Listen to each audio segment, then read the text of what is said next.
Hey, what's up guys, it's Sarthe again, and today's video is going to be a world buff guide for Phase 3. With the release of Phase 3, we get some new world buffs, and this will happen one more time when ZG comes out, but for now I want to go over specifically which world buffs to get, in which order, and why. Now the important thing I think is going to be the why here, because you could get world buffs in any particular order, but this is going to be the optimal order to keep your world buffs, stay safe, and to have them up for as long as possible.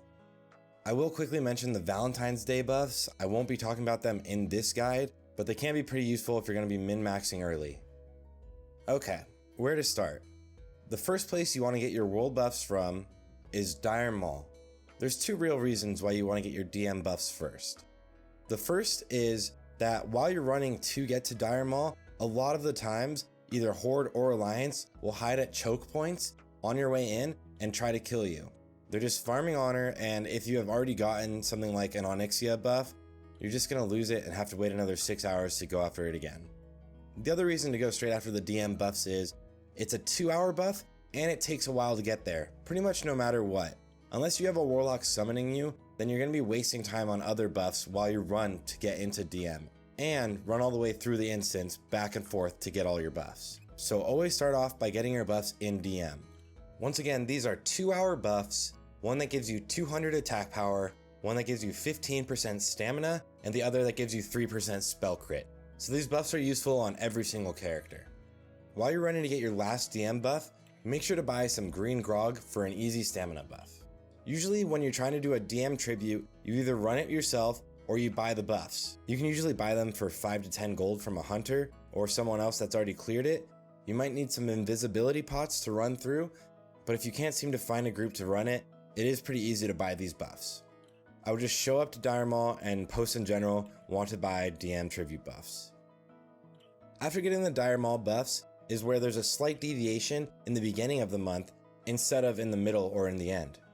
These right here are the new powerful buffs that came out with Phase 3. The Darkmoon Faire buffs. The Darkmoon Faire is in Elwyn Forest for Alliance, south of Goldshire, and southwest of Thunderbluff in Mulgore for Horde. It arrives on the first Friday of every month and begins setting up, and on the following Monday, the fair is live. The fair will last for 1 week until the next Sunday. And the buffs you can get from the Darkmoon Faire are actually pretty insane. You run up to this NPC, you don't really have to remember anything. All you have to do is answer the first 2 questions with the first answers. So just click the top 2 answers 2 times in a row, you will get a 10% damage buff for 2 hours. Because of this buff, we'll probably see all of the speed clear runs happening towards the beginning of the month. There are also buffs for healers and tanks, but most of your tanks will probably be running the 10% damage buff because Blackwing Lair is a lot more of a threat check than it is a DPS check.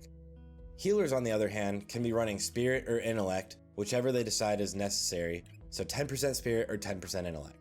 And I'll show all of the answers on the screen as well. Really quickly, on private servers, apparently it was possible to log off for 4 hours, and then your cooldown would be reset, and you could talk to the NPC and get another one of the buffs. This is not the case in the classic WoW client. I tested this out myself on my mage by getting the buff and logging off for over 24 hours, and then logging back on and not being able to get another buff. So it doesn't seem like you'll be able to stack these buffs. If you had a mage in your DM tribute, you can get a port to either Orgrimmar or Darnassus and go after your Songflower buff. The Songflower buff is the next one you get for similar reasons to the Maul buffs. It is a shorter buff, it's only 1 hour, but there are dangers with getting this buff. It is even possible just right as you land to get camped by some rogues that are killing people trying to get this buff. Or if you're running around the map trying to find a Songflower that's clickable, you do risk running into the opposing faction and also losing all of your previous buffs. So the safest way to get your Songflower buff is to get this Flight Path Songflower. Both Alliance and Horde have a Songflower extremely close to where their Flight Path lands. Usually in your server's Discord or in your guild Discord, someone will post exactly when they get that Songflower, and the next one will be up in exactly 25 minutes. If everybody's standing there and ready when it's getting close to the 25-minute mark, and then you're spam clicking the Songflower, every single person going after it will get the buff. Even if you think you're spam clicking a little too slow, batching helps you out here, you're gonna get the buff. There are some misconceptions with this buff, so I just want to talk about them briefly. When the Songflower is corrupted, it can actually bug sometimes. Usually it'll let you cleanse it and then you can also click it, so everyone around can all get the buff at the same time. But sometimes right as it cleanses, it actually doesn't even become clickable, and then it resets its timer for the 25 minutes. It's very frustrating when this happens. It's a bug, there's nothing you can do about it. Every now and then, the Songflowers will actually despawn. They'll respawn in the exact same location, but I can't find a reliable source on exactly how long this is. I did try tracking one and it seemed to be over 2 hours. But I also have seen one despawn and respawn at a much quicker rate. So I don't know if there's a variation between the actual full despawn where the Songflower disappears and when it comes back. But if the Songflower is there, once someone clicks it, it will be reset and reclickable exactly 25 minutes from then. Right after getting your Songflower, you're going to port to your major city. The next buffs you're getting are either the Orgrimmar or Stormwind buffs. Since I'm Horde, I'm going to talk specifically about the Orgrimmar buffs, but they're pretty much the same except for Warchief's Blessing. Rallying Cry of the Dragon Slayer again is another 2-hour buff, and you can get it from 2 different turn-ins now. Turning in Neff's head and turning in Ani's head. They give the exact same buff, and the 2 dragons are set up on a post next to each other. The cooldown for this buff is 6 hours exactly, so you could see the buff being dropped on your server once every 3 hours potentially. Another thing to note is that the buff CD for these buffs can actually be completely reset. If you have a priest from the opposing faction come into your major city and mind control the NPC that drops the buff, there's about a 5-minute respawn time for these NPCs, and it allows you to reset this buff whenever you want. So if you're really worried that you missed the Ani buff earlier and your guild has a raid, if you have a character on the opposing faction, you can usually pay a priest to come and reset the buff for you. The only issue here is that people need to leave the priest alive long enough to get the mind control off. Sometimes people just absolutely wreck the priest repeatedly and nobody can reset the buff. Either way, this is the next buff you want to get, Rallying Cry of the Dragon Slayer. If you're a caster, this could potentially be the last buff you really go after. But as melee, you absolutely would want to go after Warchief's Blessing. Warchief's Blessing is one of the most impactful buffs out of any in the game, but it's also one of the hardest to get.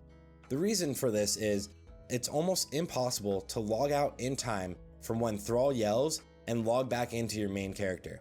So here's my suggestion for getting Warchief's Blessing. It is possible to reduce your login speed if you disable all of your add-ons. So when I'm trying to get Warchief's Blessing, I will literally disable all of my add-ons. And then I'll log off on my alt in Thrall's room. There's usually people in the room trying to pay someone to not drop the buff right as they run into the room. But as we all know, the buff gets ninja dropped all the time. People will literally run by 20 different alts asking them to wait, run in, turn in the quest, and the buff will be dropped and everyone missed it. I think the easiest way to counteract this is to be a little proactive. So if you're really going for a speed clear and you want to get this buff, you're usually watching as people enter the room and you can inspect them. If they don't have any gear from Onyxia, which would mainly be a tier 2 helm, and even more telling than that, if they don't have the trinkets from the Ren quest, you can automatically assume that they're going to be turning in Ren's head. Now, this isn't 100% foolproof, but it seems to be the best way to get this buff. The cooldown on this buff is 3 hours. After somebody turns in Ren's head, there will be a pike next to Thrall with Ren's head on it, but this actually despawns faster than the actual cooldown of the buff. So don't take that as a signal of when the buff is available to be dropped. You should usually look on Discords. People are tracking these pretty well across all servers. That's pretty much it. As for world buffs in Phase 3, that's pretty much the exact order you want to get them in consistently to have the safest chances of keeping your world buffs to get into the raid. There is one other thing you could do, which is to get the Blasted Lands buffs, but that's only if you're aggressively min-maxing, and it's not very safe. A lot of people are there right now farming Elemental Earth, and even though you can buy all the mats from the auction house and just turn in the quest, the possibility of losing all your actual world buffs is just not worth it for an extra hour of 25 of one stat. Thank you guys for watching. Once again, my name is Sarthe. This has been our world buff guide. Now that I've already cleared Blackmoon Lair 3 times in the first week, I will be making guides going over specifically how things are different from the classic client to private servers, and also tips and tricks for clearing the raid faster. I will be streaming the raid at least every Tuesday, probably every Saturday, so feel free to stop by the stream, and if you have any questions or want to see content on anything in particular, just let me know. As always, feel free to like, subscribe, and comment. It helps me out very much. I'll see you guys in the next one.